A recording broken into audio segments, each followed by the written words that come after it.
realistic goals. If your expenses are 25,000 Rand a month and you get a passive income of 25,000 Rand a month, effectively you're retired. So in this example, we've got 25,000 Rand a month. Let's assume you want to do this in a period of 12 months. It's going to be hard work, but here goes. To do that in 12 months, you need to effectively close 10 ADSL phone deals a month and also recruit 5 dealers per month. And that should really do it. Law of averages, that means you need 15 sales per month. You need to physically do 15 sales, whether it's a phone or a dealer. Now, to get 15 sales a month, you need to have 30 qualified presentations. That's presentations to either customer or dealer. Now, to get 30, you need 120 calls a month. And to get 120 calls, you need a list of prospects that you can call. So that's really how we start breaking it down into those little bite-sized chunks. And I hope that helps you. So, to start everything off, we need a list of prospects. Now, one can get it from your own list. And the best way to get it from your own list is use your cell phone. Your cell phone has a contact list. Take your cell phone and start phoning those people. Invite them to a presentation of sorts. And through that, we can start building up your business. From your list, I suggest split the prospects into customers and into dealers. And then start setting appointments for those customers. Remember, typically a customer is a one-on-one appointment. You're going to go and see a customer on their premise and discuss the product. Or if it's a dealer, I suggest bring those dealers to the introductory presentations that Vox provides. To get a dealer list, there's 2 ways. One, use your existing list that you have. Or, when talking to dealers, whether they have joined your network or declined that, it doesn't really matter. Get a list out of those guys. Remember insurance salesmen? What's the first thing they're going to ask you when they've closed or spoken to you? Can I have a referral? So use the people that you're speaking to get referrals. Now, if you've got a dealer that's just joined you, try and get at least 10 names from them in the beginning. Sit down with them and start their prospect list. That's one way of training them, but also one way of you gaining at least 10 names. Out of those 10, invite 2 or 3 in front of that dealer. Show them how easy it's done. Remember, to invite someone or pick up the phone and invite someone to a presentation is very, very difficult. For me, it took me a long time to actually pick up that phone and finally make that phone call. So don't assume that everyone is like you can just pick up the phone and make a call. Show them how it's done. Pick up the phone 2 or 3 dealers in front of, or 2 or 3 prospects in front of them, and then ask them to do so as well. Set up, either invite those dealers or prospects to a home meeting or to an introductory presentation. Once you're finished with that, let the dealer carry on with his list and fax that through to you. So you always have a current list from your dealer. Here's an example of a typical list. I'll really just break it down into name, cell phone number, email address. What is the occupation of their prospect? Are they married? And we'll talk about marriage because it's quite important when you're actually talking to new prospects. And then give them a rating between 1 and 10. Remember, this is your own rating. It's not a rating that you're going to pass on to them. You're going to judge them by how you know that person. A rating of 1 is obviously quite poor. These are very lethargic, not really interested in getting anywhere in life.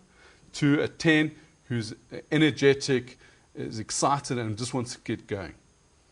Put a rating there. That helps you when you're actually phoning that person. But the real thing is, once you've run out of your own list, how do you expand on your list? And at the end of the day, you are going to run out of your list. You need to expand it all the time. And this business is really just adding to your list, adding to your list, adding to your list. And you add your list through family, through neighbors, through clubs and societies, cold calling, classified ads.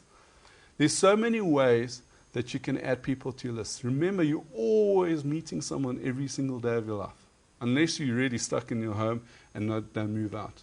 If you go to the shops, you're going to speak to a teller and get their name and number and add to your list. Once you have your list of prospects, you obviously need to invite them. And we're talking about dealers mainly, but obviously customers as well. Now, not everyone can pick up the phone and phone someone. I certainly couldn't, and it took me a while to learn that. But if you learn a basic script, and it's a script that you feel comfortable with, once you've got that script, use it and invite people. The objective here is to get people to come and see a presentation, or for you to at least explain the product or the business opportunity to. Now, before you even get started, write down at least one night that you're going to invite these people to. Whether it's an introductory presentation that Vox provides, or it's a home meeting that you're going to set up. I suggest a home meeting. People know you. It's easier to invite them to your home than to invite them to the Vox presentation. So, once you've set that date, you then pick up the phone and phone those people. Now, try and aim to have 25 prospects come to your home. By having 25, it's going to fill up the room, it's going to create an awesome atmosphere, and you're probably going to have 10 to 15 of those signing up. So, the more you can put in, the better. But bear in mind, to do that, to have 25 in your home, you need to invite at least 50, of which you need to phone 75. So those are the ratios that you need to put in your mind. The script. Now, the script is quite an exciting thing. I'm going to give you a script that's worked for me and worked pretty well. But bear in mind, you can have a completely different script. What is the objective? The objective is to get people to your home or to the introductory presentation. So whatever works for you, that's great. Now, I've broken the script down into the following points. Greeting, obviously, because you're going to be typically phoning your friends and family, people you know. You're going to chit-chat to them, because people really like chit-chatting, especially with their friends or family.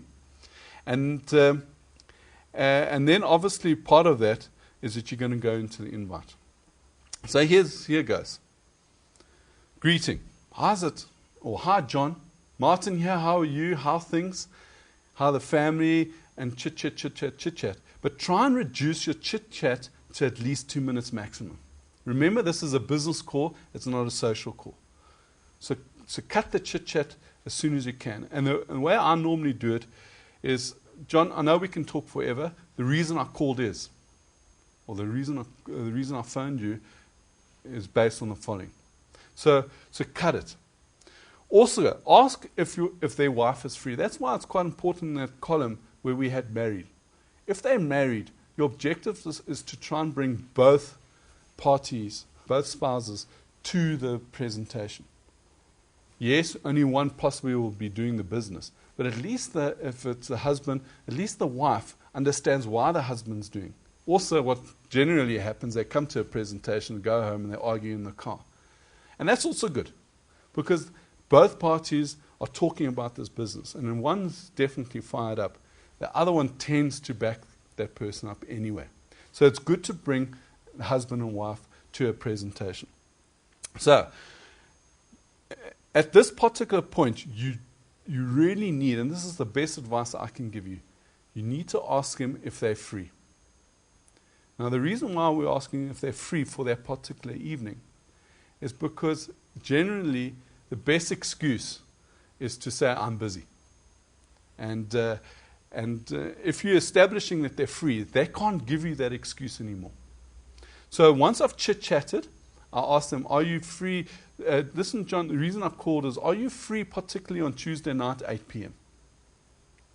Now, they're either going to answer yes or they're going to answer no.